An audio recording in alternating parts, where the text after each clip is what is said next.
Hi friends, ఈరోజు session చాలా important session ఇది. ఎందుకంటే 100 అవుట్ ఆఫ్ 100 ఎవరికైనా రాలేదు అంటే 1-2 మార్కులు పోయాయి అంటే సాధారణంగా పోయేది 1 to 12 బిట్స్లోనే. కానీ జాగ్రత్తగా 1 to 12 బిట్స్ని కానీ మనం అనలైజ్ చేయగలిగితే, బ్లూ ప్రింట్ ఆధారంగా మనం స్టడీ చేయగలిగితే 12 అవుట్ ఆఫ్ 12 బిట్స్ పక్కాగా మనం మార్కులు సంపాదించుకోవచ్చు. అంటే 100 అవుట్ ఆఫ్ 100కి దారి మనం వేసుకున్నట్టే అవుతుంది. ఒకసారి ఎన్ని చాప్టర్లోంచి ఆ ప్రశ్నలు వస్తాయి, ఏ ప్రశ్నలు వస్తాయి అన్నీ కూడా ఒకసారి అనలైజ్ చేసుకుందాం. 1 మార్క్ క్వశ్చన్స్ మొత్తం మనకి 12 బిట్స్ ఉంటాయి. మనకున్నటువంటి 14 చాప్టర్స్ నుంచి 11 చాప్టర్స్ నుంచి మాత్రమే బిట్స్ వస్తాయి. ఇవి అందులో పొలినామియల్ చాప్టర్ నుంచి 2 బిట్స్ వస్తాయి. పొలినామియల్ చాప్టర్ నుంచి అంటే 3 చాప్టర్స్ నుంచి మనకి బిట్స్ రావట్లేదు. ఆ 3 చాప్టర్స్ ఏంటంటే coordinate geometry, areas related to circle, statistics. ఈ 3 పాఠాలు తప్పితే మిగతా 11 పాఠాల నుంచి 12 బిట్లు వస్తాయి. అందులో పొలినామియల్ 2 బిట్లు వస్తాయి. ఫస్ట్ బిట్ యాజ్ యూజువల్గా రియల్ నెంబర్స్ నుంచే వస్తుంది.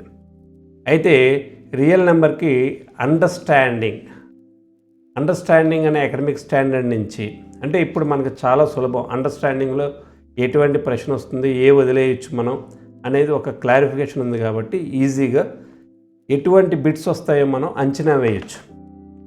రియల్ నెంబర్స్లో అండర్స్టాండింగ్ టైప్లో ఉన్నటువంటి బిట్స్ ఏంటి అంటే, రియల్ నెంబర్స్లో ప్రాబ్లమ్స్ ఎల్సిఎం, హెచ్సిఎఫ్ మీద వస్తూ ఉంటాయి. అవి 2 నెంబర్స్ ఇచ్చి వాటి ఎల్సిఎం, హెచ్సిఎఫ్ని ఫైండ్ అవుట్ చేయమండం కానీ, విడిగా ఎల్సిఎం కానీ హెచ్సిఎఫ్ కానీ ఫైండ్ అవుట్ చేయమండం కానీ ఉంటాయి. ఒకసారి ప్రాబ్లమ్స్ మనం ఒకసారి చెక్ చేస్తే రియల్ నెంబర్స్ నుంచి ఎటువంటి ప్రాబ్లం వస్తుంది, ఎలా సాల్వ్ చేయగలమో ఒకసారి చూద్దాం. రియల్ నెంబర్స్లో బిట్స్ ఒకసారి చూద్దాం. హెచ్సిఎఫ్ 540, 630. ఈ రెండింటికి లాంగ్ డివిజన్ ప్రకారం మనం హెచ్సిఎఫ్ ఫైండ్ అవుట్ చేయొచ్చు. 540, 630. ఇందులో 1 టైం పోతుంది. 540, 90 వస్తుంది. 90 ఇందులో 6 టైమ్స్ పోతుంది. 540 ఇక్కడ 0 వస్తుంది. ఎప్పుడైతే 0 వచ్చిందో, దేనివల్ల 0 వచ్చిందో that is HCF. 90 is HCF. ఇలా చేయొచ్చు మనం. లేదు డివిజన్ మెథడ్లో కూడా చేయొచ్చండి. 630 ఉంది కదా, 630లోంచి 540 సబ్ట్రాక్ట్ చేయండి. ఎంత వచ్చిందో చూడండి, 90 వచ్చింది. సో 540ని మల్టిపుల్ ఆఫ్ 90గా రాయగలం. 690 సార్ 540, 0 వచ్చింది. సో 90 ఈజ్ ద హెచ్సిఎఫ్ అవుతుంది. ఇలాగా ఇది అప్పుడప్పుడు ఇలాంటి బిట్ కూడా పరీక్షలు ఇవ్వచ్చు, గుర్తుపెట్టుకోండి. బట్ హెచ్సిఎఫ్ ఫైండ్ అవుట్ చేయడం అయితే చాలా ఈజీ. లాంగ్ డివిజన్ మెథడ్ కానీ డిఫరెన్స్ మెథడ్లో కూడా మనం క్యాలిక్యులేట్ చేయొచ్చు.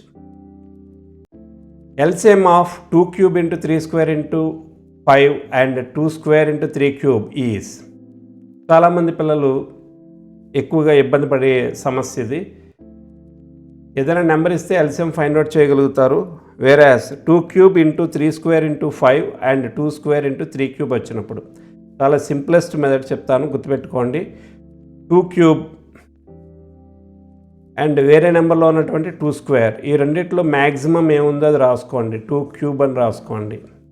వేరాస్ 3 square, 3 cube, ఈ రెండింటిలో మ్యాక్సిమం ఏముందో తీసుకోండి, 3 cube. అండ్ 5 కామన్గా లేకపోయినా ఏ రెండిట్లో ఏ నెంబర్ ఉన్నా సరే ప్రతిదాన్ని మల్టిపుల్ని తీసుకోవాలి మనం. 5 తీసుకుందాం. 2 cube into 3 cube into 5, this is the LCM. గుర్తుపెట్టుకోండి, ఎల్సిఎం ఫైండ్ అవుట్ చేసేటప్పుడు ఒక నెంబర్లో ఉన్నటువంటి హయ్యెస్ట్ ఎక్స్పోనెంట్స్ని తీసుకోవాల్సిందే. ప్రతిదాన్ని కామన్గా ఉందా లేదా అనేది కాదు. అగైన్ చెప్తున్నా చూడండి, 2 cube 2 squareలో హయ్యెస్ట్ 2 cube. అలాగే 3 square 3 cubeలో హయ్యెస్ట్ 3 cube. వేరేస్ 5 ఇక్కడ ఉంది, ఇక్కడ 5 కామన్గా లేదు, అయినా సరే 5 కూడా తీసుకోవాలి into 5. So LCM is equal to 2 cube into 3 cube into 5. ఇలా ఫైండ్ అవుట్ చేయాలి. ఇంకో బిట్ చూద్దాం. If a is equal to p cube q square, b is equal to p q cube, HCF of ab. HCF కావాలండి ఇక్కడ. జాగ్రత్తగా observe చేయండి. Ab HCF అంటే p cube q square p q cube. ఈ రెండింటికి HCF మనం find out చేయాలి. HCF find out చేసే సందర్భంలో గుర్తుపెట్టుకోవాల్సింది ఏంటంటే కామన్గా ఏమున్నాయో చూడండి. Common. So p cube p రెండింటిలో కూడా పీ కామన్గా ఉంది. లీస్ట్ రాసుకోండి. వేరియబుల్స్లో లీస్ట్ రాసుకోండి. Least exponent q square q క్యూబ్లో least q square. So HCF ఏమవుతుందంటే పీ క్యూ స్క్వేర్. అంటే కామన్ వేరియబుల్స్లో లీస్ట్ ఎక్స్పోనెంట్స్నే మనం తీసుకోవాలి. అర్థమైందా అండి? సో పీ క్యూ స్క్వేర్ అనేది హెచ్సిఎఫ్ అవుతుంది. వేరాజ్ దీనికి ఎల్సిఎం ఫైండ్ అవుట్ చేయాలంటే ఏమవుతుంది? పీ క్యూబ్కి పీకి ఈ రెండిట్లో highest p cube, q square q క్యూబ్కి క్యూ క్యూబ్. ఇలా ఎల్సిఎం కట్టాలి. ఎల్సిఎం వచ్చేటప్పటికి ఆ వేరియబుల్లో హైయెస్ట్ తీసుకోవాలి. అలాగే హెచ్సిఎఫ్ వచ్చేటప్పటికి ఆ వేరియబుల్లో లీస్ట్ తీసుకోవాలి. అది గుర్తుపెట్టుకుంటే చాలు, మీరు హెచ్సిఎఫ్ ఎల్సిఎం ఈజీగా ఫైండ్ అవుట్ చేయగలుగుతారు. And next bit, if p is equal to x square y cube, q is equal to x y square. LCM కావాలి ఫ్రెండ్స్. ఎల్సిఎం కావాలంటే గుర్తుపెట్టుకోండి, x square x y square, x square x highest x square, y cube y square y cube. This is LCM. Whereas HCF కావాలనుకుంటే x square ఎక్స్లో least x, y cube y స్క్వేర్లో least y square. ఇది HCF అవుతుంది. ఇలా మీరు find out చేయొచ్చు. చూడడానికి question చాలా భీకరంగా కనబడుతుంది, కానీ సొల్యూషన్ అయితే మాత్రం చాలా చాలా ఈజియెస్ట్ సొల్యూషన్ అనమాట. గుర్తుపెట్టుకోండి. అండ్ ఇంకొన్ని చూద్దాం. మరో టైప్ ఆఫ్ బిట్ ఇది.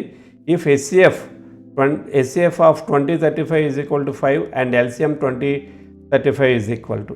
దీనికి గుర్తుపెట్టుకోండి, 2035కి హెచ్సిఎఫ్ 5, ఎల్సిఎం ఆఫ్ 2035 ఎంత అన్నారు. యాక్చువల్గా 2035కి ఎల్సిఎం ఫైండ్ అవుట్ చేసేస్తే చాలు. ఫార్ములా ఒకటి ఉంది, ఆ ఫార్ములా అక్కర్లేకుండా ఎల్సిఎం ఫైండ్ అవుట్ చేయొచ్చు. లేదంటే మనకు ఒక ఫార్ములా ఉంది, HCF into LCM is equal to product of two numbers అని.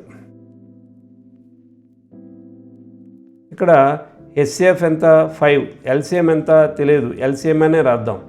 And product of two numbers అంటే 20 × 35. వేరాజ్ 5 ట్రాన్స్ఫార్మ్ అయినప్పుడు ఎల్సిఎం ఈజ్ ఈక్వల్ టు 20 × 35/5. 5 35లో 7 టైమ్స్ పోతుంది. LCM is equal to 140. ఇలా ఫైండ్ అవుట్ చేయొచ్చు. ఇది యాక్చువల్గా టెక్స్ట్ బుక్లో ఉన్నటువంటి ఈ ఫార్ములా బేస్డ్ ప్రాబ్లం ఇది. వేరాస్ మీరు ఇలాగే చేయాలని లేదు. 2035కి ఎల్సిఎం కూడా కట్టేయచ్చు మీరు ఇలాగా. 2035 5 4 టైమ్స్ పోతుంది, 7 టైమ్స్ పోతుంది. ఓకే, 4 ప్రైమ్సే కాబట్టి 5 4s 20, 27s 140. ఇలా కూడా ఫైండ్ అవుట్ చేయొచ్చు. అండ్ ఇంకా షార్ట్ కట్ ఉంది దీనికి. ఒక షార్ట్ కట్ ఏంటి? షార్ట్ కట్ అంటే గుర్తుపెట్టుకోండి ఫ్రెండ్స్, దీనికి ఈ టైప్ ఆఫ్ ప్రాబ్లం ఎప్పుడు వచ్చినా ఏమొచ్చినా సరే గుర్తుపెట్టుకోండి. 2 నెంబర్స్ ఇచ్చారా, 20 × 35 రాసేయండి. రాసేసి ఇక్కడ ఏమి ఇచ్చారు, హెచ్సిఎఫ్ ఇచ్చారు, బై రాస్తే ఎల్సిఎం వస్తుంది. ఒకవేళ ఇక్కడ ఎల్సిఎం ఇచ్చారనుకోండి, బై ఎల్సిఎం రాస్తే హెచ్సిఎఫ్ వస్తుంది. అంతే, ఇంకేం అక్కర్లా. ఆ 2 నెంబర్స్ని మల్టిప్లై చేయడం ఇలా చేస్తే చాలా సింపుల్గా ఈజీగా చేయొచ్చు అనమాట. గుర్తుపెట్టుకోండి ఫ్రెండ్స్, ఈ టైప్ ఆఫ్ ప్రాబ్లంకి వచ్చే అవకాశం ఎక్కువగా ఉంది. అలాగే ఇంతకుముందు చెప్పినటువంటి x square y cube x y square problem కూడా, ఆ టైప్ ఆఫ్ ప్రాబ్లం కూడా ఎక్కువగా వచ్చే ఛాన్సెస్ ఉన్నాయి రియల్ నెంబర్స్కి సంబంధించి. HCF of 144 and 420 is 12. Then their LCM is. So 2 numbers ఇచ్చారు ఇక్కడ, 144 420. సో ఆ రెండింటిని మల్టిప్లై చేసేద్దాం. 144 × 420 బై ఎల్సిఎం ఇస్తే హెచ్సిఎఫ్ వస్తుంది, హెచ్సిఎఫ్ వస్తే ఎల్సిఎం వస్తుంది. ఇక్కడ హెచ్సిఎఫ్ ఇచ్చారు బై 12 అనేది, బై 12 ఇక్కడ మల్టిప్లై చేస్తాం, డివైడ్ చేస్తాం 12 టైమ్స్. 12 × 420 ఎల్సిఎం. That's all. చాలా ఈజియెస్ట్ అనమాట. మీరు ఏమక్కల 2 నెంబర్స్ని మల్టిప్లై చేసి హెచ్సిఎఫ్ ఇస్తే ఎల్సిఎం బై హెచ్సిఎఫ్ వేస్తే ఎల్సిఎం వస్తుంది. అంతే, సింపుల్ అన్నమాట. ఫార్ములా రాసుకోవడం ప్రాక్టీస్ ఆ బిట్గా ఆ విధంగా చేసుకోగల రఫ్ లాగా మీరు చేసుకోగలిగితే చాలు. ఓకేనా ఫ్రెండ్స్? ఈ రియల్ నెంబర్స్లో మనకి అండర్స్టాండింగ్ మీద వచ్చే అంటే ప్రాబ్లం సొల్యూషన్ ఉంటుందన్నమాట. డైరెక్ట్గా రియల్ నెంబర్ ఏంటి, ఇర్రేషనల్ నెంబర్ అంటే ఏంటి, ఇలాంటి క్వశ్చన్ అడగరు. సొల్యూషన్ ఉన్నటువంటి ప్రాబ్లమ్స్ అన్నీ అడుగుతారు. ఇక్కడ చూద్దాం. The HCF of 2 numbers is 5 and their product is 150. HCF of 2 numbers is 5. ఆ నెంబర్స్ ఏంటో తెలియదు.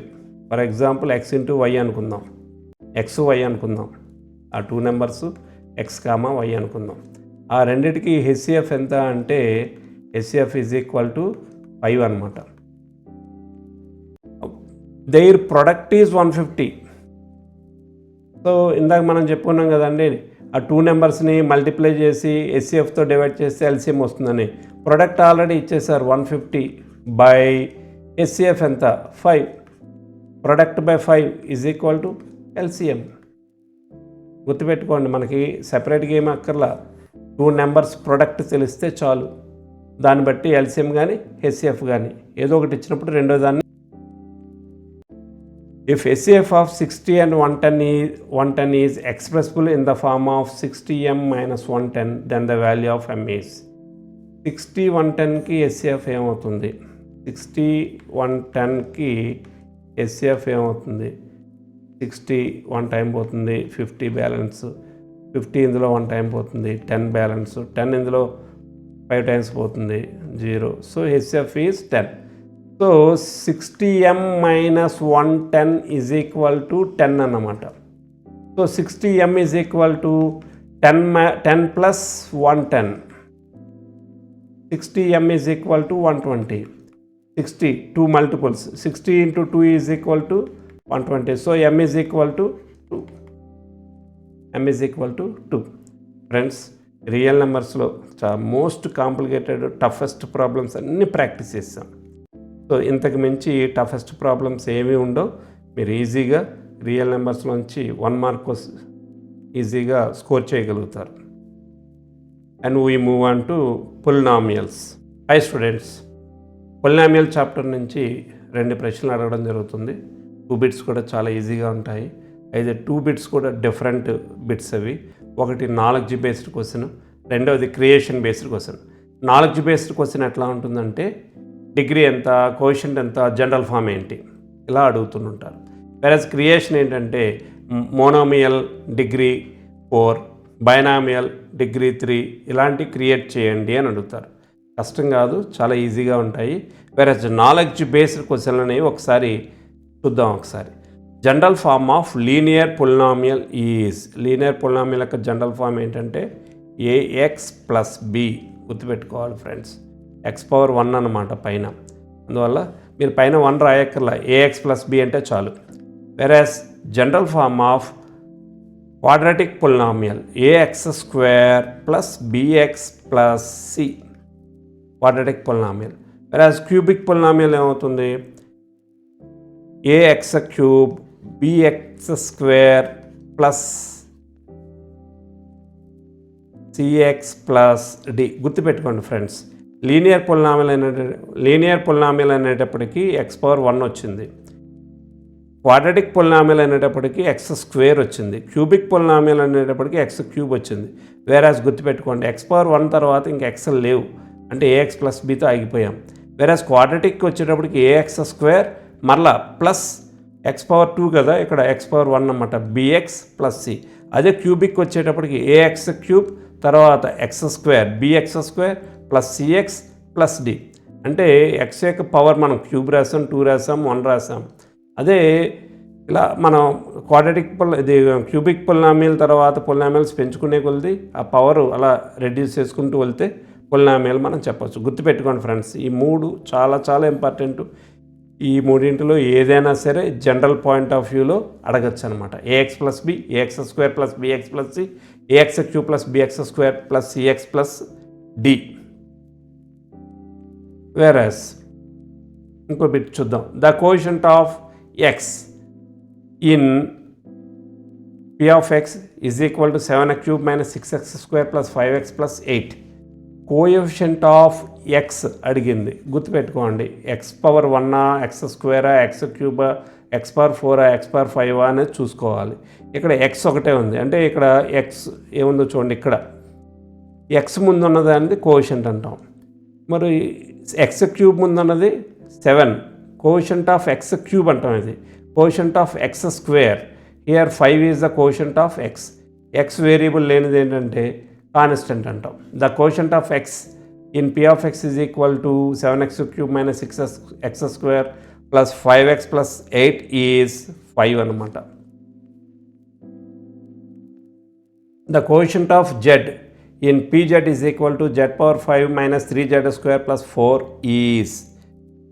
జెడ్ కోషంట్ కావాలి మనకి ఇక్కడ. సో ఒకసారి జాగ్రత్తగా అబ్జర్వ్ చేయండి. z పవర్ 5 కాదు, జెడ్ స్క్వేర్ కాదు, వేరే జెడ్ లేదు అసలు. ఈ పొలినామియల్లో జెడ్ లేదు. జెడ్ లేదు అంటే అర్థం ఏంటంటే గుర్తుపెట్టుకోండి, 0 into anything is equal to 0 అంటే జెడ్కి ముందు 0 ఉంటే 0 అయిపోయింది అనమాట.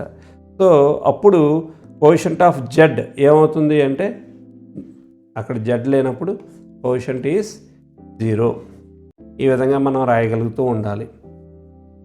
And 6th bit, the degree of 7u power 6 plus 8u power 5 minus 5u power 4 plus 1 is. Degree అంటే ఏంటి?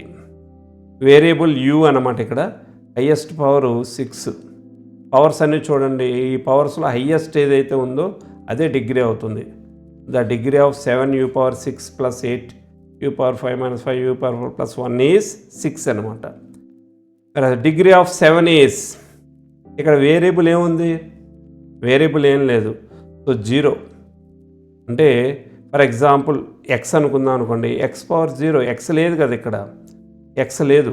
అంటే ఇక్కడ ఏ కాన్స్టెంట్ వచ్చినా సరే కాన్స్టెంట్ యొక్క డిగ్రీ ఎప్పుడు కూడా 0, గుర్తుపెట్టుకోవాలి. కాన్స్టెంట్ యొక్క డిగ్రీ ఎందుకు అంటే అక్కడ ఎక్స్ ఉంది అనుకుందాం, variable X power 0, X power 0 is 1, 1 into 7 7 అనమాట. సో ఏ కాన్స్టెంట్ వచ్చినా సరే డిగ్రీ అనేది 0 అవుతుంది. The degree of minus 5x square y z power 6 is. చాలా ఇంపార్టెంట్, చాలామంది తప్పు చేస్తుంటారు. ఏంటి అంటే x power 2 y power 1 z power 6 highest కాబట్టి 6 అంటారు. కానీ ఇది తప్పు. కారణం ఏంటంటే ఇదంతా ఒకటే టర్మ్. ఇది ఒకే టర్మ్లో ఉన్నటువంటి పవర్స్ అన్నీ యాడ్ చేసుకోవాలి. 2 + 1 + 6 దట్ ఈజ్ ఈక్వల్ టు 9. ఇది డిగ్రీ 9 అనమాట. 6 అనేది రాంగ్, అది గుర్తుపెట్టుకోవాలి. అంటే నెంబర్ ఆఫ్, ఇక్కడ చూడండి, ఇక్కడ టర్మ్స్ విడిపోయాయి. టర్మ్స్ వేరు టర్మ్స్ ఇవన్నీ కూడా. ఇక్కడ ఇదంతా ఒకే ఒక term, single term. This is single term. ఆ సింగిల్ టర్మ్లో ఆ పవర్స్ అన్నిటినీ యాడ్ చేసుకోవాలి. అప్పుడు వచ్చేదే హయ్యెస్ట్ పవర్ అన్నమాట. That is 9. చాలా ఇంపార్టెంట్ బిట్ ఇది. ఇవి పొలినామియల్స్లో నాలెడ్జ్ బేస్డ్ క్వశ్చన్లు. నాలెడ్జ్ ఎలా ఉంటుంది, దాని మీద ఎటువంటి క్వశ్చన్లు అడగచ్చు అనేవి అర్థమైందమ్మా. జనరల్ ఫామ్, కోఎఫిషియంట్, డిగ్రీ వీటి మీద వస్తాయి. వేరేస్ క్రియేషన్ క్వశ్చన్లు ఎలా ఉంటాయి? క్రియేషన్కి సంబంధించి right a quadratic polynomial which is monomial. Mono means 1, ఒకే ఒక టర్మ్ ఉండాలి. అలాంటి పొలినామియల్ రాయాలి. అది క్వాడ్రాటిక్ అయి ఉండాలి. క్వాడ్రాటిక్ అంటే వేరియబుల్కి పైన పవర్. ఫర్ ఎగ్జాంపుల్ మనం వేరియబుల్ ఎక్స్ తీసుకున్నాం అనుకోండి, దానిపైన పవర్ 2 ఉండాలి. ఒకవేళ ఎక్సే తీసుకోవాలని రూల్ ఏం లేదు. నువ్వు వేరియబుల్ వై కూడా తీసుకోవచ్చు, y² లేదా u², ఏదైనా సరే వేరియబుల్ ఏదైనా తీసుకోండి. బట్ దానిపైన పవర్ ఎంత ఉండాలి? 2 ఉండాలి. అప్పుడు అది క్వాడ్రాటిక్ అవుతుంది. మరి ఎన్ని పదాలు రాయాలి?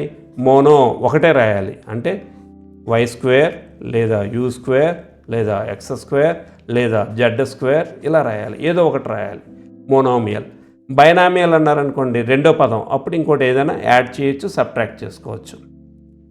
చూద్దాం. Create a cubic polynomial. Cubic అంటే పవర్ 3 ఉండాలి. విచ్ ఈజ్ ఏ బైనామియల్, 2 అయి ఉండాలి. సో వేరియబుల్ ఎక్స్ తీసుకున్నాం అనుకోండి, క్యూబిక్ అంటే 3. ఎన్ని రాయొచ్చు? X cube plus X square plus X plus 1 ఇలా రాసేద్దాం అనుకుంటే ఇక్కడ బైనామియల్ అన్నారు. బైనామియల్ అంటే టూ రెండే టర్మ్స్ ఉండాలి. కాబట్టి X cube plus X square రాయి, లేదా ఎక్స్ క్యూబ్ ప్లస్ ఎక్స్ రాయొచ్చు, లేదా ఎక్స్ క్యూబ్ ప్లస్ 1 రాయొచ్చు, లేదా ఎక్స్ క్యూబ్ మైనస్ 1 రాయొచ్చు, మన ఇష్టం. బట్ ప్రతి దాంట్లో ఎక్స్ క్యూబ్ మాత్రం ఖచ్చితంగా ఉండాలి. టర్మ్స్ అయితే రెండే ఉండాలి, ఇలా రాయకూడదు. అర్థమైందండి? 2 టర్మ్స్ మాత్రమే రాయాలి బైనామియల్ అని అడిగారు కాబట్టి. Right A polynomial of degree 4 highest power 4 ఉండాలి, హ్యావింగ్ కాన్స్టెంట్ టర్మ్ -6 ఉండాలి. ఫ్రెండ్స్ చాలా ఈజీ గుర్తుపెట్టుకోండి. డిగ్రీ 4 అంటే ఒక వేరియబుల్ రాసుకోండి. డిగ్రీ 4 అంటే హైయెస్ట్ పవర్ 4 కదా. మోనోమియలా బైనామియలా ఏమీ ఇవ్వలేదు కదా, ఎన్ని టర్మ్స్ ఉండాలో కూడా చెప్పలేదు కాబట్టి ఎక్స్ పవర్ 4 రాయండి. కాన్స్టెంట్ ఏమైతే ఇచ్చారో అది రాయండి, చాలు, అయిపోయింది, సింపుల్. ఎక్స్ పవర్ 4 - 6 కాన్స్టెంట్ ఉంది అండ్ హైయెస్ట్ డిగ్రీ 4 ఉంది. ఇంక ఎక్కువగా మనం రాయాల్సిన నెసిటీ లేదు, సింపుల్గా ఏది అడిగారో అంతవరకు రాయొచ్చు. ఒకవేళ మీకు డౌట్ ఉంది, నేను రాసింది రైటా తప్ప అని ఫీలింగ్ మీకు వచ్చింది అనుకోండి, రెండోది రాయండి, మూడోది రాయండి, 2-3 రకాల ఎగ్జాంపుల్స్ ఆన్సర్లుగా రాయండి. ఏది రైట్ అయితే దానికి మార్కులు ఇస్తారు.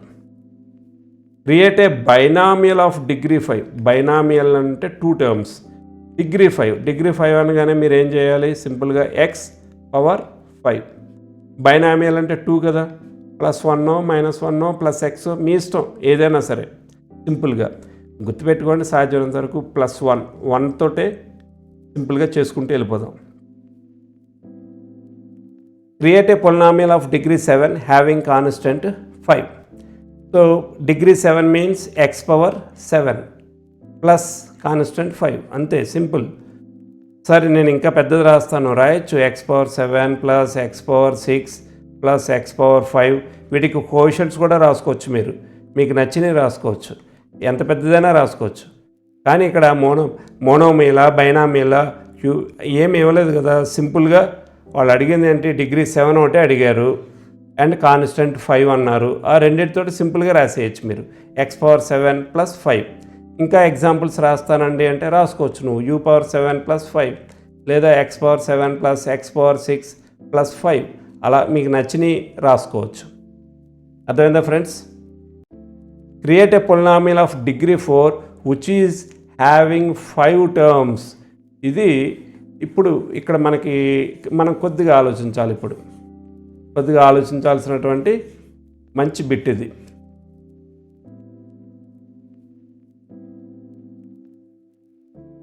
డిగ్రీ 4 అంటే ఎక్స్ పవర్ 4 రాద్దాం. ఇంకా కాన్స్టెంట్ అనే స్పెషల్గా ఏమి ఇవ్వలేదు, 5 టర్మ్స్ ఉండాలి అన్నారు కదా. ఎక్స్ పవర్ 4 తర్వాత ఎక్స్ క్యూబ్ రాయి, తర్వాత ఎక్స్ స్క్వేర్ రాయి, తర్వాత ఎక్స్ రాయి, తర్వాత 1 రాయి, సరిపోతుంది కదా. చూడండి 1 2 3 4 5 ఉన్నాయా? 1 2 3 4 5 సరిపోయాయి, 5 టర్మ్స్ ఉన్నాయి. అండ్ డిగ్రీ 4 సింపుల్ అన్నమాట. Pair of linear equations. ఈ చాప్టర్ నుంచి క్రియేషన్ మీద బిట్ వస్తుంది. అంటే మనం సొల్యూషన్స్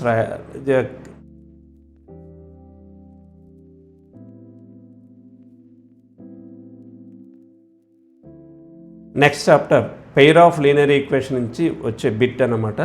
అది క్రియేషన్ అకాడమిక్ స్టాండర్డ్ మీద వస్తుంది. అంటే ఒక ఈక్వేషన్ ఇచ్చి, లీనియర్ ఈక్వేషన్ ఇచ్చి, దానికి ప్యారలల్ కానీ, కోఇన్సిడెంట్ కానీ, లేకపోతే ఇంటర్సెక్టింగ్ లైన్ కానీ, ఇలాంటి లైన్స్ని, ఈక్వేషన్స్ని జనరేట్ చేయమని అడుగుతారు. ఓన్లీ జనరేషన్ అన్నమాట. Generate are create are right ఆపరేషన్లు మాత్రం ఉంటాయి. అవి కూడా పెద్ద కష్టం కాదు. అయితే ఇందులో చిన్ని థియరిటికల్గా కొద్దిగా కాంప్లికేటెడ్ ఉంటాయి. అవి కొద్దిగా నేర్చుకుందాం, చాలా ఈజీగా మనం రాయగలుగుతాం. First bit, create a linear equation which is parallel to the given line 2x + 3y + 8 = 0. Friends మనం సింపుల్ ఏమీ వద్దు. ఇంకా మనం ఇందాక నుంచి అన్నిటికీ సింపుల్గానే రాస్తున్నాం. +1 కదమ్మా. ప్యారలల్ అంటే ఎలా ఉంటుంది? సేమ్ 2x + 3y + 1 అంతే, సింపుల్. అంటే ప్యారలల్కి జస్ట్ కాన్స్టెంట్లే చేంజ్ అవుతాయి, కోషంట్స్ ఏమి చేంజ్ అవ్వవు అనమాట. ఎక్స్ కోషంట్లు వై కోషంట్లు యాజ్ టీజ్గా ఉంటాయి. 2x + 3y + 8 = 0 + 1 = 0. సింపుల్ అనమాట. ప్యారలల్ లైన్స్ ఇప్పుడు అలాగే రాయాలి. Create a linear equation which is coincident to the given line, coincident line as టీజ్గా రాసేయండి. 2x - y + 9 = 0. అది కోఇన్సిడెంట్ లైన్. మరి యాజ్ టీజ్గా ఉన్నది రాస్తే ఎలాగా? అప్పుడు మీరు ఏం చేస్తారంటే ఇంటూ 2 చేయండి, దీని అంతటిని ఇంటూ 2 చేయండి. ఓకేనా? ఇంటూ 2 చేస్తే 4x - 10y + 18 = 0. అంటే ఇచ్చిన ఈక్వేషన్ని దాంతో మల్టిప్లై చేయండి. ఇంటూ 2 కానీ ఇంటూ 3 కానీ -1 కానీ ఏదో దాంతో మల్టిప్లై చేయండి. మల్టిప్లై చేస్తే ఆ వచ్చేదే కోఇన్సిడెంట్ లైన్. అంటే ఆ రెండింటికి చేంజ్ ఏమి ఉండదండి, రెండు యాజ్ టీజ్గా ఉంటాయన్నమాట. అన్నీ కూడా అదే ప్రపోర్షనేట్గానే ఉంటాయి అన్నీ కూడా. Create a linear equation which is intersecting to the given line 3x + 2y + 7 = 0. ఇక్కడ ఫస్ట్ది ప్యారలల్ అన్నాం. ప్యారలల్ అన్నప్పుడు కాన్స్టెంట్ మార్చాం. కోఇన్సిడెంట్ అన్నాం. కోఇన్సిడెంట్కి ఏం చేసాం? సేమ్ ఏం మార్చలేదు, 2 తోటో 3 తోటో మల్టిప్లై చేసాం ఇక్కడ మనం సింపుల్గా. వేరేస్ ఎక్కడికి వచ్చేటప్పటికి మనకి ఇంటర్సెక్టింగ్, ఇప్పుడు మనకి ఇంటర్సెక్టింగ్ వచ్చినప్పుడు ఏం చేస్తామంటే జాగ్రత్త అండి, ఏమీ లేదండి, 3x + 2y + 7 = 0 ఇచ్చారా? ఇక్కడ నేను మరలా సేమే రాశాను, కానీ ఇక్కడ చిన్న పని చేస్తున్నాను. ఏంటి అంటే 2y 3x కదా, 3 బదులేమో ఇక్కడ 2 రాస్తున్నాను, ఇక్కడ 2 బదులేమో 3 రాస్తున్నాను, అంతే. అర్థమైందా అండి? 3x + 2y + 7 = 0, 2x + 3y + 7 = 0. Intersecting అనమాట. జస్ట్ ఆ కోషన్స్ని ఇంటర్చేంజ్ చేసాం, అది ఇంటర్సెక్టింగ్ అంటారు. అర్థమైందా ఫ్రెండ్స్? ప్రాక్టీస్ చేయండి, 4-5 ఈక్వేషన్లు వేసుకొని ప్యారలల్, కోఇన్సిడెంట్, ఇంటర్సెక్టింగ్ చేసుకోండి. ఇంటర్సెక్టింగ్కి ప్రాక్టీస్ చేయండి, చాలా ఈజీ. ప్యారలల్ అంటే కాన్స్టెంట్ మారుస్తాం, కోఇన్సిడెంట్ అంటే ఇంటూ 2, 3, 4తో మల్టిప్లై చేస్తాం. ఇంటర్సెక్టింగ్ అంటే కోషంట్స్ చేంజ్ చేయండి, కాన్స్టెంట్ కూడా చేంజ్ చేయక్కర్లా. అర్థమైందా అండి? రాస్తే చాలు. Generate a pair of linear equations which are dependent. ఈ చాప్టర్లో కొద్దిగా కన్ఫ్యూజన్ ఉండేది ఏంటంటే డిపెండెంట్, ఇండిపెండెంట్, కన్సిస్టెంట్, ఇన్కన్సిస్టెంట్ అలాంటి 4 పదాలు కొద్దిగా కన్ఫ్యూజన్గా ఉంటాయి. పెద్దగా కష్టమేం కాదు, వినండి, ప్రాక్టీస్ చేయండి, బాగా గుర్తుపెట్టుకోండి డిపెండెంట్ అంటే ఏంటి అనేది. ఒక ఈక్వేషన్ రాస్తున్నాను నేను. 2x + 3y = 4 రాశాను. దీన్ని 2తో మల్టిప్లై చేస్తున్నాను. 4x + 6y = 8. ఇంకా మీకు అర్థమై ఉండాలి, ఇది కోఇన్సిడెంట్ లైన్స్ అనమాట, కోఇన్సిడెంట్ లైన్స్ కదా. సో రెండింటికి డిఫరెన్స్ ఏముంది? ఏమీ లేదు, 2తో మల్టిప్లై చేశాను. సో ఇలా ఉన్నదాన్ని ఏమంటారంటే డిపెండెంట్ అంటారు. డిపెండెంట్ ఇన్ఫినైట్ సొల్యూషన్స్ ఉంటాయన్నమాట దీనికి, ఇన్ఫినైట్ సొల్యూషన్స్ ఉంటాయి దీనికి. అర్థమైందమ్మా? డిపెండెంట్. సో కోఇన్సిడెంట్ లైన్స్ అన్నీ కూడా డిపెండెంట్, ఇన్ఫినైట్ సొల్యూషన్స్ ఉంటాయి, గుర్తుపెట్టుకోండి. Whereas create a linear equation which is dependent with the given line. So 2తో మల్టిప్లై చేసేద్దాం. 4x + 6y + 18 = 0. Dependent means coincident lines. Coincident అంటే ఏం చేస్తాం? మల్టిప్లై చేస్తాం, అంతే కదా. Generate a pair of linear equations which are independent. Independent అంటే intersecting lines, గుర్తుపెట్టుకోండి. ఇండిపెండెంట్ అంటే ఇంటర్సెక్టింగ్ లైన్స్.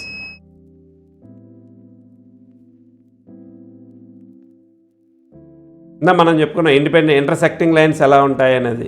2x + 3y = 4. నేను వరుస నెంబర్స్ రాసుకుంటున్నాను, 2, 3, 4 అని. ఇప్పుడు దీన్ని మార్చేద్దాం, వేరియబుల్స్ కోషన్స్ మారుద్దాం. 2x బదులు 3x రాస్తున్నాను, 3y బదులు 2y రాస్తున్నాను, ఈజ్ ఈక్వల్ టు 4 అని పెట్టాను. Simple. 2x plus 3y is equal to 4, 3x plus 2y is equal to 4 అనమాట. ఇంటర్సెక్టింగ్ లైన్స్ అంటారు, ఇండిపెండెంట్. వీటికి యునీక్ సొల్యూషన్ ఉంటుంది. అర్థమైందా? వీటికి యునీక్ సొల్యూషన్ ఉంటుంది. వన్ సొల్యూషన్ అన్నమాట. ఆ వన్ సొల్యూషన్ ఉండే వాటిని ఇండిపెండెంట్ అంటారనమాట. ఇండిపెండెంట్ అంటారు.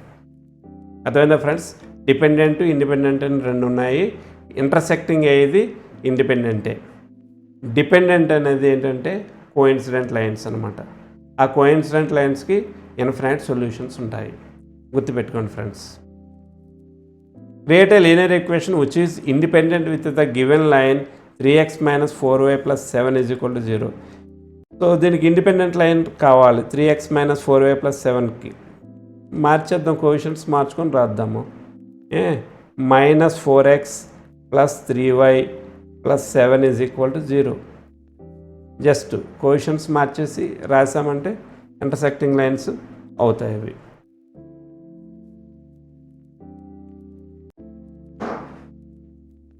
Generate a pair of linear equations which are consistent. Consistent అంటే ఏంటి? సొల్యూషన్ ఉన్న వాటిని కన్సిస్టెంట్ అంటారు. సొల్యూషన్ ఉండాలి. దేనికి ఉంటుంది? ఇంటర్సెక్టింగ్ లైన్స్కి ఉంటాయి.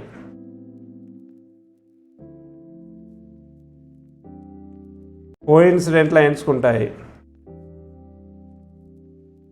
ఈ రెండింటికి సొల్యూషన్స్ ఉంటాయి. కాబట్టి మీరు 2x plus 3y is equal to 4 రాసాము, 3x plus 2y is equal to 4 రాసాము. సో దీనికి కన్సిస్టెంట్ అనమాట. అర్థమైందా? సింపుల్ అనమాట అది. Create a linear equation which is consistent with the given line 4x minus 3y. దీనికి సొల్యూషన్ ఉంది కదా. Minus 3x plus 4y minus 8 is equal to 0. Coefficients మార్చుకున్నాం అంతే. లేదు అంటే ఇంకోటి కూడా, కోఇన్సిడెంట్ లైన్స్కి అన్నిటికీ కూడా అన్నీ కన్సిస్టెంటే కాబట్టి 2తో మల్టిప్లై చేద్దాం. 8x minus 6y minus 16 is equal to 0. ఇలా కూడా రాయొచ్చు. అలా రాసినా చాలు, అది కూడా కన్సిస్టెంటే. అర్థమైందా? ఇక్కడ కూడా మీరు కోఇన్సిడెంట్ లైన్స్ రాయొచ్చు ఇందో దానికి కూడా. Generate a pair of linear equations which are inconsistent which have no solution అన్నమాట. సొల్యూషన్ లేనివి అంటే ప్యారలల్ లైన్స్. ప్యారలల్ లైన్స్కి సొల్యూషన్ ఉండదు అనమాట. ప్యారలల్ లైన్స్కి. సో ప్యారలల్ లైన్స్ మీరు జనరేట్ చేయగలరా? ఒక ఈక్వేషన్ రాసేద్దాం. 2x plus 3y is equal to 4. So constant మార్చండి అంతే. 2x plus 3y is equal to 5 అంతే. అలా రాస్తే చాలు. అవి ఇన్కన్సిస్టెంట్ అవుతుంది. Create a linear equation which is inconsistent. Consistent అంటే దీనికి ప్యారలల్ లైన్ రాయాలి అంతే కదా. 3x minus 2y plus constant మార్చాలి. 7 is equal to 0. Just very చిన్న కీన్ అబ్జర్వేషన్ అనమాట. అవి మనం గుర్తుపెట్టుకోగలిగితే చాలా ఈజీ. అంతేగాని కన్సిస్టెంట్ ఇన్కన్సిస్టెంట్ కంగారు పడాల్సిన అవసరం లేదు. కన్సిస్టెంట్ అంటే సొల్యూషన్ ఉంటుంది, ఇన్కన్సిస్టెంట్ అంటే సొల్యూషన్ ఉండదు. కన్సిస్టెంట్ దేనికి ఉంటుంది? ఇంటర్సెక్టింగ్ ఉంటుంది, కోఇన్సిడెంటింగ్ ఉంటుంది. సొల్యూషన్ లేనివి ఏంటి? Only parallel lines. మీకు ప్యారలల్ లైన్స్ గీయడం వచ్చు, రాయడం వచ్చు, ఇంటర్సెక్టింగ్ లైన్స్ రాయడం వచ్చు, కోఇన్సిడెంట్ లైన్స్ రాయడం వచ్చు. ఇంకా అన్నీ వచ్చినట్టే, ఈజీగా రాయొచ్చు. పెయిర్ ఆఫ్ లీనియర్ ఈక్వేషన్స్ నుంచి 1 మార్క్ మనం ఈజీగా సంపాదించుకోవచ్చు. నెక్స్ట్ చాప్టర్కి వెళ్దాం. మై డియర్ స్టూడెంట్స్, మరో అతి ముఖ్యమైన చాలా ఇంట్రెస్టింగ్ ఉన్న బిట్ ఇంకోటి చూద్దాం. అది క్వాడ్రాటిక్ ఈక్వేషన్ నుంచి. క్వాడ్రాటిక్ ఈక్వేషన్ అనగానే చాలామందికి భయం, బట్ సిడి గ్రేడ్ పిల్లలు కూడా రాయగలిగే బిట్ ఇది. క్రియేషన్ నుంచి వస్తుంది. అంటే నేచర్ ఆఫ్ ఫ్రూట్స్ గురించి అడగరు, అలాగే డిస్క్రిమినెంట్ గురించి అడగరు, ఏమీ అడగరు. ఎటొచ్చి ఇక్కడ అడిగేది ఏంటి అంటే ఒక క్వాడ్రాటిక్ ఈక్వేషన్ తయారు చేయండి అంటారు. అది కూడా చాలా ఈజీగా ఉంటుంది. చూద్దాం. Form a quadratic equation which has one of its roots. My dear friends, చాలా షార్ట్కట్ చెప్తాను నేను మీకు, అది గుర్తుపెట్టుకోండి.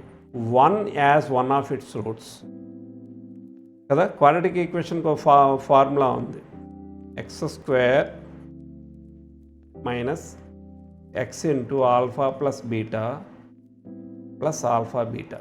గుర్తుపెట్టుకోండి friends, x² minus x into alpha plus beta plus alpha beta కదా. ఒకటి 1 అయినప్పుడు రెండోది కూడా 1 అవ్వచ్చు కదా. గుర్తుపెట్టుకోండి, ఒకటి 1 అయినప్పుడు రెండోది కూడా 1 అనుకోవచ్చు కదా. అనుకుంటే x² minus x into 1 plus 1 plus 1 into 1 కదా. x² 1 ప్లస్ 1 అంటే 2 into minus x minus 2x plus 1 into 1 1. గుర్తుపెట్టుకోండి ఫ్రెండ్స్, ఏం లేదు, ఒకటి 1 అడిగారు, రెండోది వేరే ఏదైనా రాయమన్నారు అంటే ఒకటి 1 అంతే, రెండోది కూడా 1 రాసుకోవచ్చు మన ఇష్టం. కాబట్టి ఈ ఫార్ములాలో ఆల్ఫా దగ్గర 1, బీటా దగ్గర 1 సబ్స్టిట్యూట్ చేసుకున్నాం. అర్థమైందా అంటే ప్రాబ్లం వచ్చేసింది. చాలా ఈజీ. ఇటు వచ్చి మీరు ఫార్ములా గుర్తుపెట్టుకోవాలి, ఇది x² minus x into alpha plus beta plus alpha beta అనేది గుర్తుపెట్టుకుంటే చాలు. రెండో బిట్ చూద్దాం.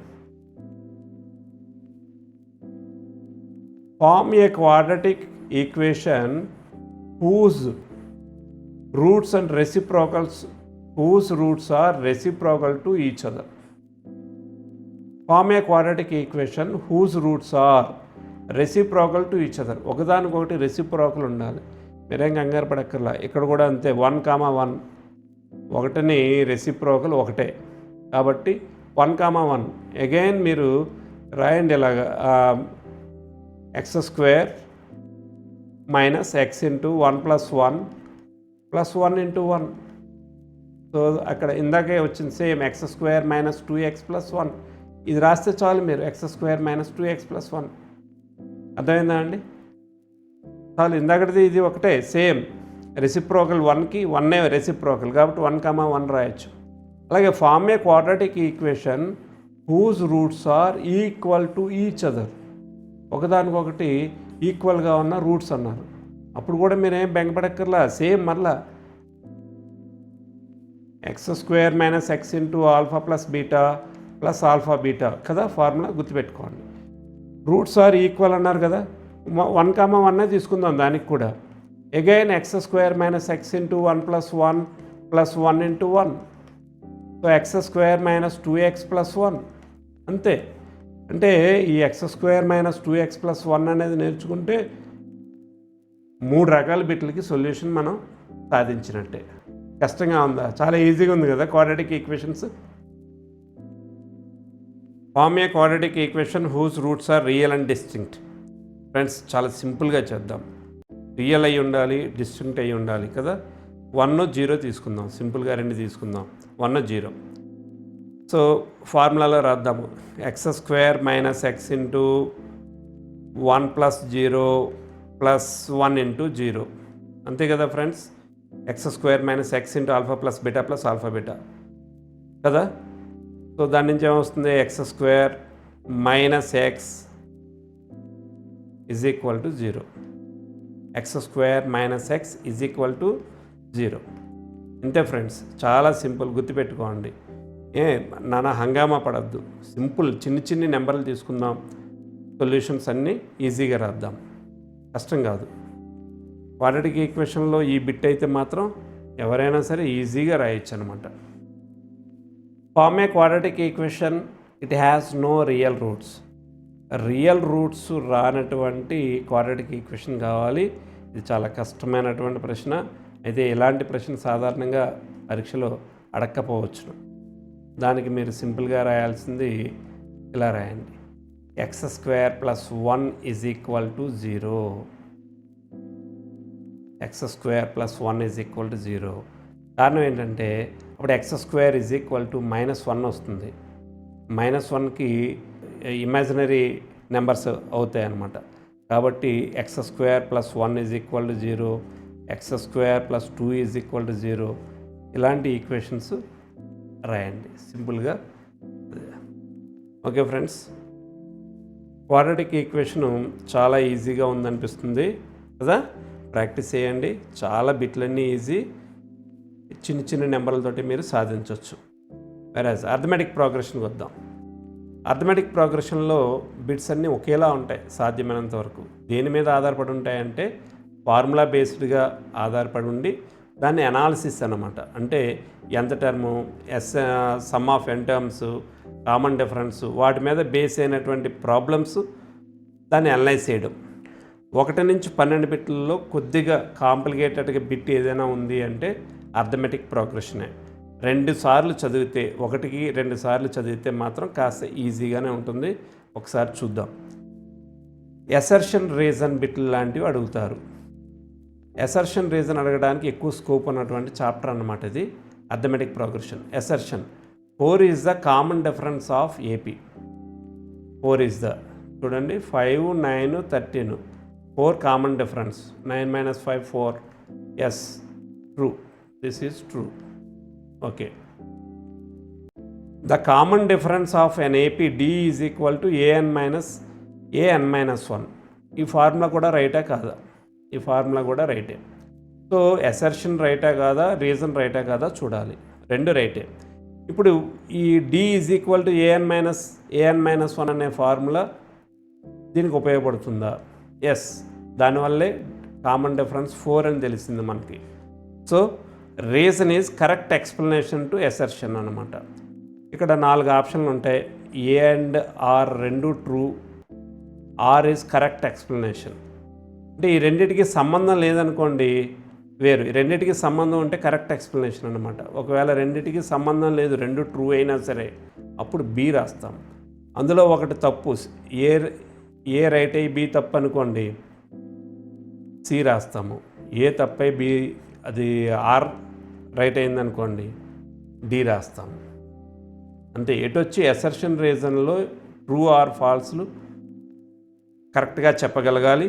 నెక్స్ట్ రెండోది ఏంటంటే వాటి మధ్య రిలేషను, ఎక్స్ప్లెనేషన్ కరెక్ట్గా ఉందా లేదా చెప్పగలగాలి. ఇంకొన్ని బిట్లు ప్రాక్టీస్ చేద్దాం, దాంతో మనకి ఈజీగా అర్థమవుతుంది. The sum of 10 terms of AP 1, 3, 5 is 100. So some of 10 terms is 100 అట. ఇది కరెక్టా కాదా? Some of 10 terms S10 is equal to 10/2 into n/2. n అంటే 10 కదా, 10/2 ఇంటూ 2a, 2 ఇంటూ a అంటే 1 ప్లస్ n - 1, n అంటే 10, 9 ఇంటూ డిఫరెన్స్ 3 - 1 2. చూద్దాం. 9 2s are 18, 18 + 2 20, 20లో 2 10 times పోతుంది, 10 into 10 100. Yes, it is right. Right. Reason the sum first n odd natural numbers is n². The sum first n odd natural numbers is n².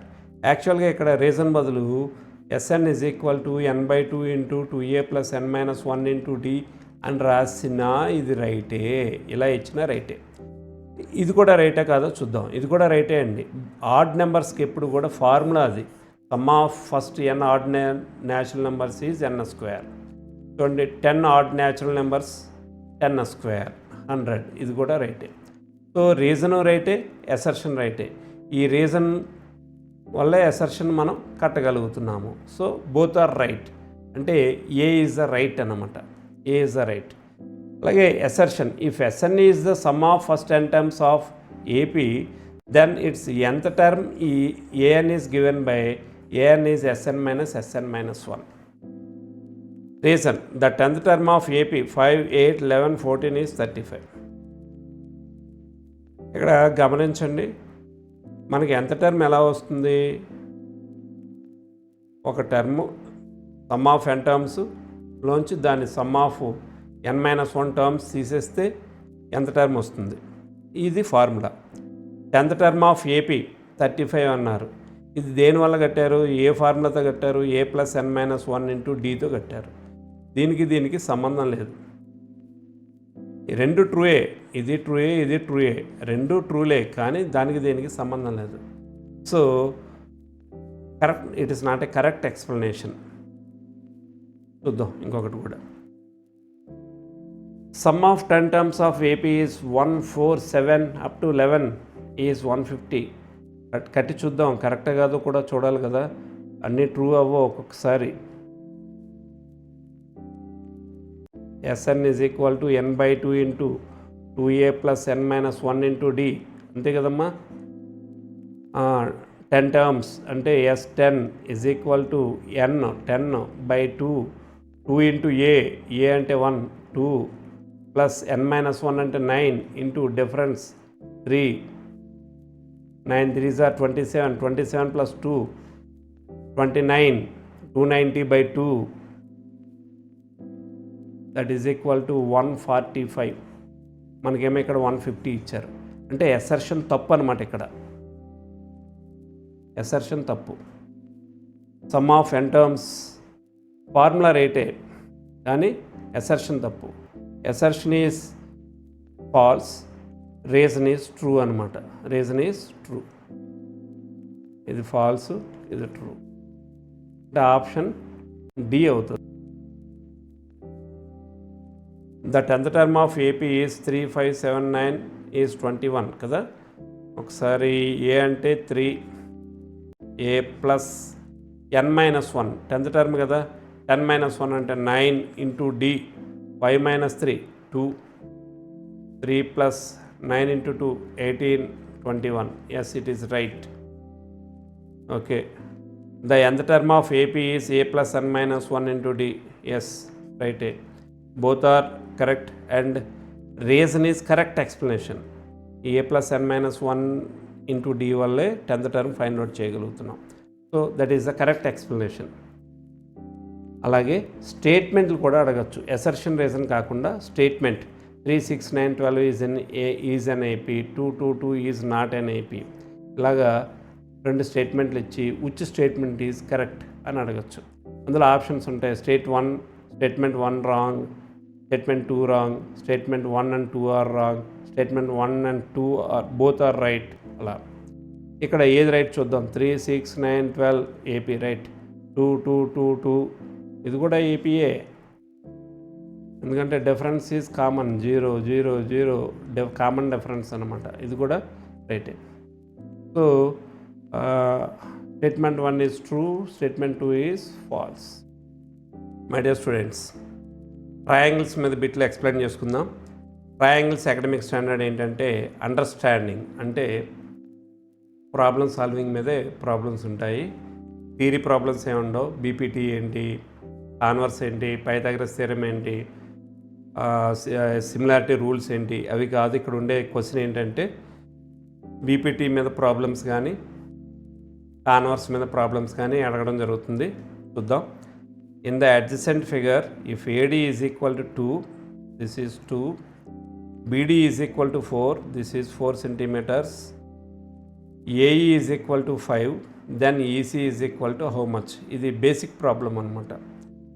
But basic proportionality theorem ప్రకారం AD by DB is equal to, అంటే 2/4 is equal to AE by EC. AE by EC అంటే 5/ఈసీ అన్నమాట. So EC 2 into EC cross multiplication చేద్దాం. 20 EC is equal to 10. ఇలా find out చేయొచ్చు. అదే మీరు తెలివైన పిల్లలైతే 2 2s are 4, so 5 2s are 10. అలా సింపుల్గా కూడా మీరు ఫైండ్ అవుట్ చేయొచ్చు. అంటే దీని ప్రపోర్షన్ మీకు తెలిసినప్పుడు ఈ ప్రపోర్షన్ కూడా మీరు చెప్పగలుగుతారనమాట, ఎందుకంటే ప్రపోర్షనల్గా ఉంటాయి కాబట్టి. ఓకే ఫ్రెండ్స్, చాలా ఈజియెస్ట్ బిట్. ఇలాంటి బిట్స్ ఏమున్నా మీరు ఈజీగా చేయొచ్చు, భయపడాల్సిన నెసెసిటీ లేదు. అంత ఇబ్బందికరమైనటువంటి బిట్స్ ఏమి ఇవ్వరు ఇందులోంచి.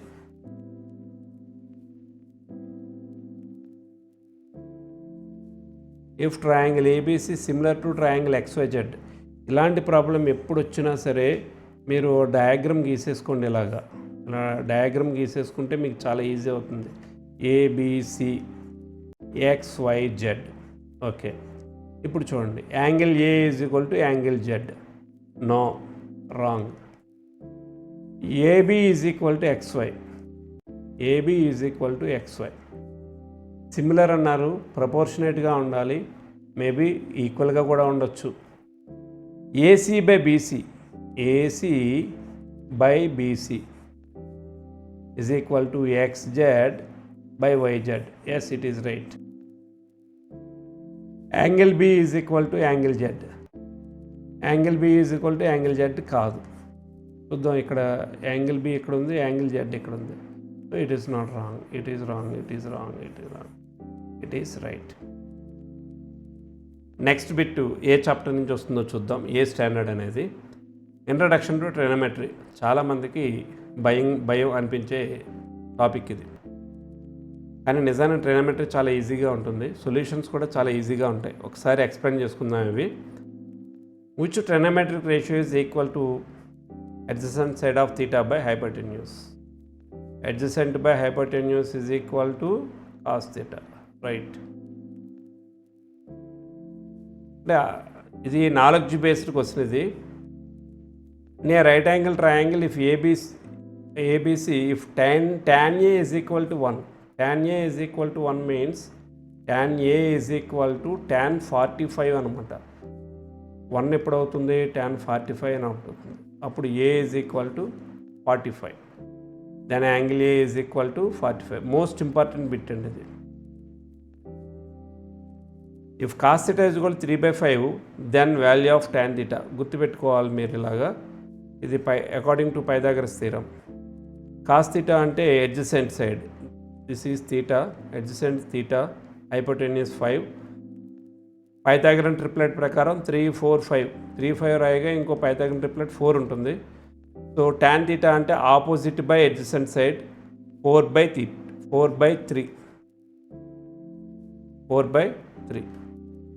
What is the value of sin theta?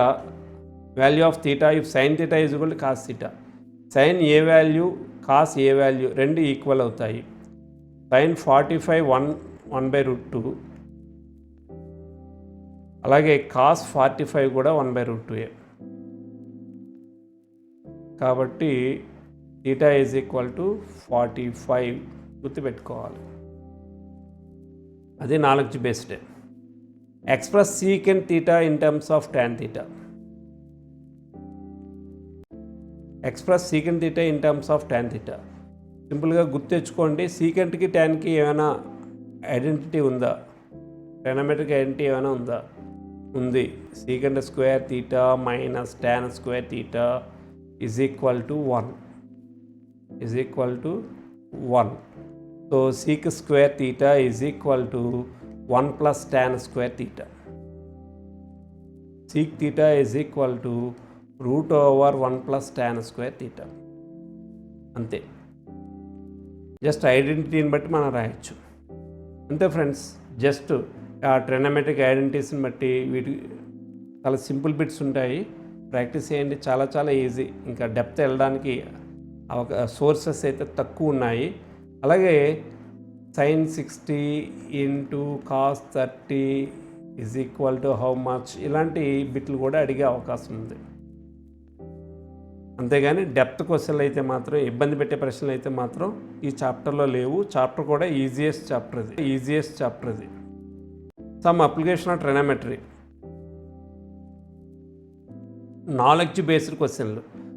Knowledge based క్వశ్చన్లు అంటే యాంగిల్ ఆఫ్ ఎలివేషన్ అంటే ఏంటి, యాంగిల్ ఆఫ్ డిప్రెషన్ అంటే ఏంటి, యాంగిల్ ఆఫ్ ఎలివేషన్ పెరిగినప్పుడు షాడో ఏమవుతుంది, డిప్రెషన్ అయినప్పుడు షాడో ఏమవుతుంది, ఏదైనా ఆబ్జెక్టు ఉన్నప్పుడు యాంగిల్ ఆఫ్ ఎలివేషను ఒకవేళ theta ఈజ్ ఈక్వల్ టు 45 అయితే సైడ్స్ ఎట్లా ఉంటాయి. జస్ట్ ఓన్లీ నాలెడ్జ్ బేస్డే, ప్రాబ్లమ్ సాల్వ్డ్ కాదు.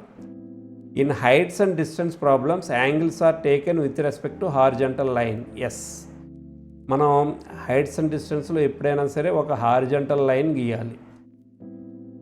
ఈ పైకి చూస్తుంటే యాంగిల్ ఆఫ్ ఎలివేషన్, కిందకి చూస్తుంటే యాంగిల్ ఆఫ్ డిప్రెషన్. ఏదైనా సరే యాంగిల్ అనేది హారిజంటల్ లైన్ బట్టే మనం డిసైడ్ చేస్తాం. కాబట్టి angles are taken with respect to horizontal line. Yes, it is true. The angle formed by the line of sight with the horizontal తోటి, ఇది లైన్ ఆఫ్ సైట్ అంటే మనం చూసే రేఖ అనమాట. ఫర్ ఎగ్జాంపుల్ ఇక్కడ సంథింగ్ ఒక ఆబ్జెక్ట్ ఉంది, ఆబ్జెక్ట్ని ఎలా చూస్తున్నాం, this is line of sight అనమాట. లైన్ ఆఫ్ సైట్ అండి. When the point is below the horizontal level. ఒకవేళ హారిజంటల్ లెవెల్కి క్రిందకు ఉందంటే ఇలా కిందకి, అర్థమైందండి? ఇది హారిజంటల్ లైను, ఇది లైన్ ఆఫ్ సైట్. ఇది బిలో, గుర్తుపెట్టుకోండి, బిలో అనగానే మీరు ఇమీడియట్గా రాసేయచ్చు యాంగిల్ ఆఫ్ డిప్రెషన్ అని రాసేయడమే, యాంగిల్ ఆఫ్ డిప్రెషన్. ఎబవ్ అన్నారంటే ఎబవ్ అనగానే మనం రాయాల్సింది యాంగిల్ ఆఫ్ ఎలివేషన్. గుర్తుపెట్టుకోండి friends. The angle formed by the line of sight with the horizontal and the point is above. Above అనగానే మీరు రాయాల్సింది ఏంటి? Angle of elevation. అంతే ఫ్రెండ్స్. ఈ బిట్స్ మీరు ప్రాక్టీస్ చేయడం వల్ల అడ్వాంటేజ్ ఏంటంటే డెఫినేషన్లు కూడా మీకు బాగా వస్తాయి. ఎందుకంటే ఈ డెఫినేషన్ మనకి చాలా చాలా అవసరం. 2 మార్క్స్కి angle of application of trigonometry నుంచి డెఫినేషన్లే వస్తాయి. The line drawn from the eye of an observer to the point in the object viewed by the observer is said to be. ఇక్కడ ఒక ఆబ్జెక్ట్ ఉందనుకుందాం, ఇక్కడ ఐ ఉంది, ఐ ఆబ్జెక్ట్. ఈ రెండింటిని కలుపుతూ ఒక లైన్ గీస్తే దట్ లైన్ ఈజ్ డ్రాన్. ఆ లైన్ ఏమంటాము? లైన్ ఆఫ్ సైట్ అంటాం దాన్ని, లైన్ ఆఫ్ సైట్. గుర్తుపెట్టుకోవాలి. The shadow of a tower is equal to its height at 10:45 AM. The sun's altitude is. ఓ టవర్ ఎలా ఉంది, షాడో ఇది. బోత్ ఈక్వల్ ఎప్పుడు అవుతాయి అంటే θ45 అయిందనుకోండి, ఈ రెండు ఈక్వల్ అవుతాయి. θ45 అయితే అది గుర్తుపెట్టుకోవాలి. When θ is equal to 45, opposite side is equal to adjacent side. అది గుర్తుపెట్టుకుంటే చాలు. చాలా మోస్ట్ ఇంపార్టెంట్ బిట్ కూడా అది.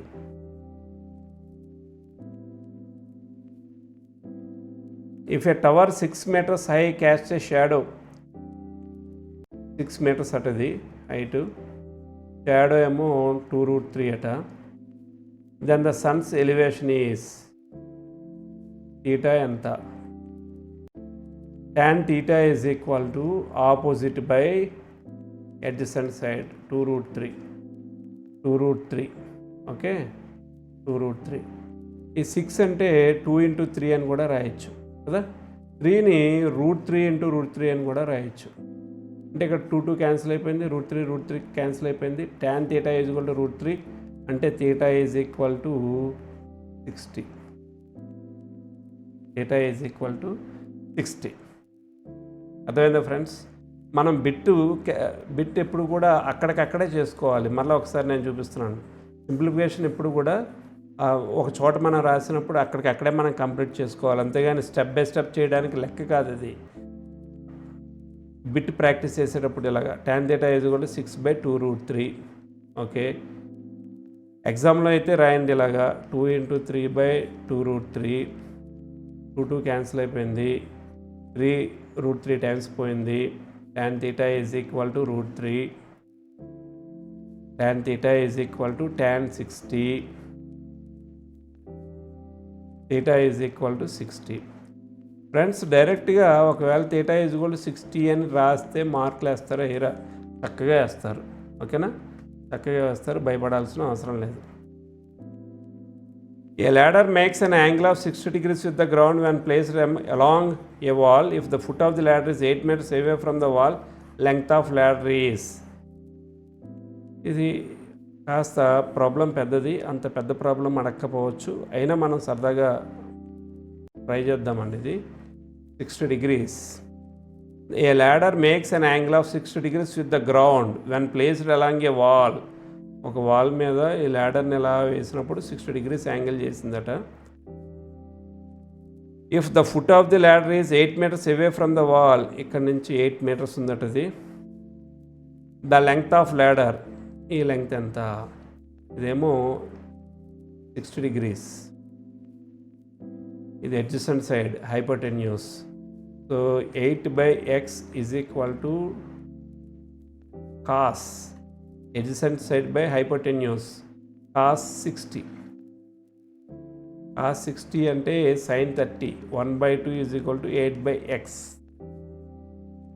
x is equal to 16. x is equal to 16. Just a trigonometric ratio. Adjacent side hypotenuse అంటే కాస్ థీటా తీసుకున్నాం అనమాట. Cos 60 is equal to 8/x, 8/x is equal to 1/2, x is equal to 60. ఇవి friends some application of ట్రైగోనోమెట్రీ నుంచి వచ్చే bits. ఇవి ఈజీగా ఉంటాయి. 1-2 సార్లు ప్రాక్టీస్ చేయడమే, భయం పోతుంది, పెద్ద కష్టం కాదు. సర్కిల్స్ చాలా ఈజియెస్ట్ బిట్స్ అండి. తక్కువ ఛాన్సెస్ ఉన్నాయి కష్టంగా ఇవ్వడానికి. అంటే స్కోప్ కూడా ఎంతో ఎక్కడికో వెళ్ళడానికి లేదు, అడిగే అవకాశం ఉంది సర్కిల్స్లో. ఒకసారి బిట్స్ ఎలా ఉంటాయో చూద్దాం. 1-2 సార్లు ఒక్కసారి విన్నారంటే దీని సొల్యూషన్స్ కూడా మీకు గుర్తుండిపోతాయి. Create a geometrical design involving 2 tangents drawn from a external point to circle. గుర్తుపెట్టుకోవాలి, ఎక్స్టర్నల్ పాయింట్. సో సర్కిల్ గీయండి. ఎప్పుడు కూడా ఆ ప్రాబ్లం 2-3 సార్లు చదవాలి, కొన్ని అండర్లైన్ చేసుకోండి, ఒక క్లారిటీ ఉంటుంది. 2 tangents ఎక్స్టర్నల్ పాయింట్ నుంచి, అంతే, జస్ట్ ఓకేనా. ఎక్స్టర్నల్ పాయింట్ నుంచి మనం 2 tangents గీసామన్నమాట దీనికి ఇలాగా. Next, draw A rough sketch as a tangent of circle passes through the end points of it's radius.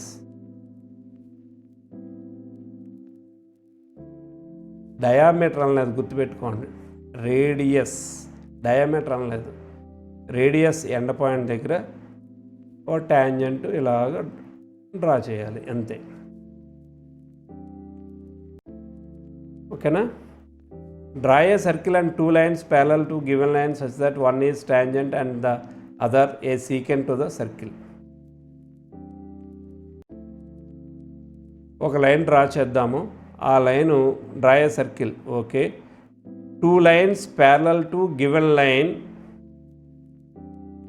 Such that one is tangent and the other a secant to the circle. This is secant, this is tangent, this is a line. ఒక లైన్కి 2 parallel lines గీసాము, ఒకటి tangent, ఒకటి secant. Scale తోటి ఈజీగా గీసుకోవచ్చండి, ఓకేనా. Draw a parallelogram circumscribing a circle. ఒక సర్కిల్ని టచ్ చేస్తూ పారలలోగ్రామ్ రావాలి మనకి.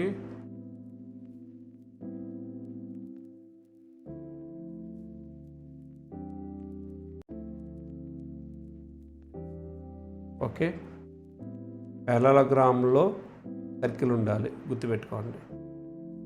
4 సైడ్స్ని, పారలలోగ్రామ్లో ఉన్న 4 సైడ్స్ని టచ్ చేయాలి అది. Draw A tangent at the end points of the diameter of the circle. Diameter at the end point diameter of the circle. Draw a tangent to circle passing through a point lying on the circle. Draw a tangent to a circle passing through a point lying on the circle. సర్కిల్లో ఒక చుక్క పెట్టండి అంతే, దాని నుంచి అలా ఒక tangent గీయండి అంతే.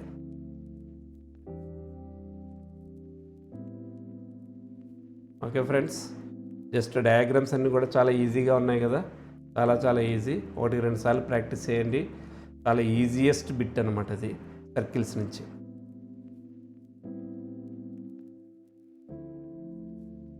My dear students, surface areas and వాల్యూమ్స్లో ఎటువంటి బిట్ అడుగుతారు, అస్సలు టెన్షన్ పడాల్సిన అవసరం లేదు. ఓన్లీ నాలెడ్జ్ బేస్డ్, అంటే ఓన్లీ ఫార్ములాస్ తెలిస్తే చాలు, 1 మార్క్ మనందరికీ వచ్చినట్టే. ఎలా ఉంటాయో చూద్దాం. Identify the correct relation. TSC of hemisphere, TSC of hemisphere, volume of hemisphere. అంటే ఒక హెమిస్పియర్ మీద అడగచ్చు, లేదా ఒక స్పియర్ మీద అడగచ్చు, లేదా ఒక సిలిండర్ మీద అడగచ్చు, లేదా కాంబినేషన్ కూడా హెమిస్పియర్ స్పియర్ మీద కలిపి ఇవ్వచ్చు, సిలిండర్ కోన్ మీద కలిపి ఇవ్వచ్చు, లేదా మూడింటి ఎనీ 3 మీద కలిపి ఇవ్వచ్చు. అలా ఎనీహౌ ఏవైనప్పటికీ ఓన్లీ ఫార్ములాస్ బై హార్ట్ చేస్తే చాలు. ఇక్కడ సిఎస్ఏ ఆఫ్ హెమిస్పియర్ యొక్క కర్వ్డ్ సర్ఫేస్ ఏరియా ఎంత, హెమిస్పియర్ యొక్క టోటల్ సర్ఫేస్ ఏరియా ఎంత, వాల్యూమ్ ఆఫ్ హెమిస్పియర్ ఎంత. జస్ట్ ఇక్కడ ఆప్షన్స్ ఇచ్చారు. Curved surface of hemisphere, total surface area of hemisphere. So curved surface area 2πr², total surface area 3πr², volume of hemisphere 2/3πr³. ఇలా అనమాట. Just formulas వస్తే చాలండి. ఏమండి, identify the correct relation. Cylinder మీద problem. Curved surface area of cylinder, total surface area of cylinder, volume of cylinder. ఇప్పుడు ఫార్ములాస్ని మీరు ఈజీగా మ్యాచ్ చేస్తే చాలు. And combination hemisphere, sphere, cylinder, ఈ మూడింటి యొక్క కాంబినేషన్ ఇవ్వడం జరిగింది ఇక్కడ. Hemisphere, sphere, cylinder. Curved surface area of hemisphere ఎంత, total surface area of sphere ఎంత, వాల్యూమ్ ఆఫ్ సిలిండర్ ఎంత, జస్ట్ అలా ఫార్ములాస్ వస్తే చాలన్నమాట అండి. ఈజీగా సర్ఫేస్ ఏరియాస్ అండ్ వాల్యూమ్స్ నుంచి 1 మార్క్ ఈజీగా సంపాదించుకోవచ్చు. Match the 3D object with its volume and area. Total surface area of hemisphere, hemisphere యొక్క టోటల్ సర్ఫేస్ ఏరియా ఎంత, హెమిస్పియర్ యొక్క టోటల్ సర్ఫేస్ ఏరియా ఎంత. ఇక్కడ ఏది లేదు, ఆన్సర్ తప్పు టైప్ చేయడం జరిగింది. Volume of hemisphere 2/3πr³, right. Volume of sphere, ఈ బిట్ ఇక్కడికి రావాలి. ఎస్, 3πr², 3πr² ఇక్కడ. So total surface area of hemisphere, volume of hemisphere 2/3, total surface area of spear 4πr², volume of sphere 4/3πr³. Just and formulas మీరు నేర్చుకోగలిగితే surface areas and volumes ఈజీగా చేయగలుగుతారు. And the last probability. Probability మీద understanding problem. Understanding problem అంటే toss వేస్తే, ఒక coin toss వేస్తే head వచ్చే probability ఎంత, లేదా టైల్ వచ్చే ప్రాబబిలిటీ ఎంత, ఇలాంటి ప్రాబ్లమ్స్ అడుగుతారు. అలాగే PE is equal to PE plus PE bar, PE not అన్నమాట, ఈజ్ ఈక్వల్ టు 1. ఈ బేస్ చేసి ఈ క్వశ్చన్ ఎక్కువగా వచ్చే అవకాశం ఉంది. PE is equal to 0.05, then PE bar is equal to 1లోంచి సబ్స్ట్రాక్ట్ చేయండి. 1.0లోంచి 0.05 తీయండి. ఫస్ట్ది 5, తర్వాత 9, తర్వాత 0.95. ఇలాంటి ప్రాబ్లమ్స్ మనకి మూడు ఉన్నాయి. 3 ప్రాక్టీస్ చేయండి. 0.07, 0.68.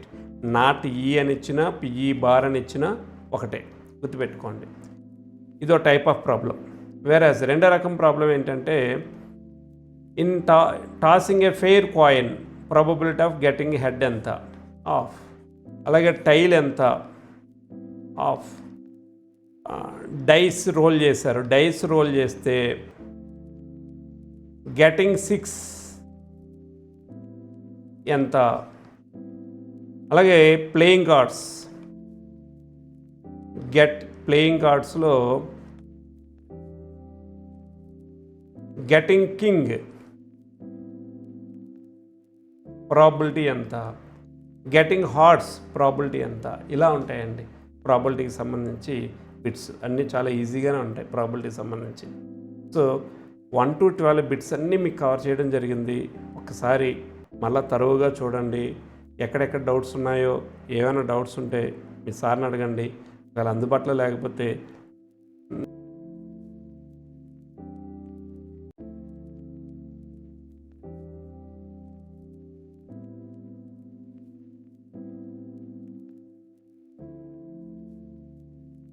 I think you may get clear idea about the 1 to 12 bits and wish you all the best. 12కి 12 మార్కులు సంపాదించండి. తద్వారా 100 out of 100 సాధించండి. Thank you.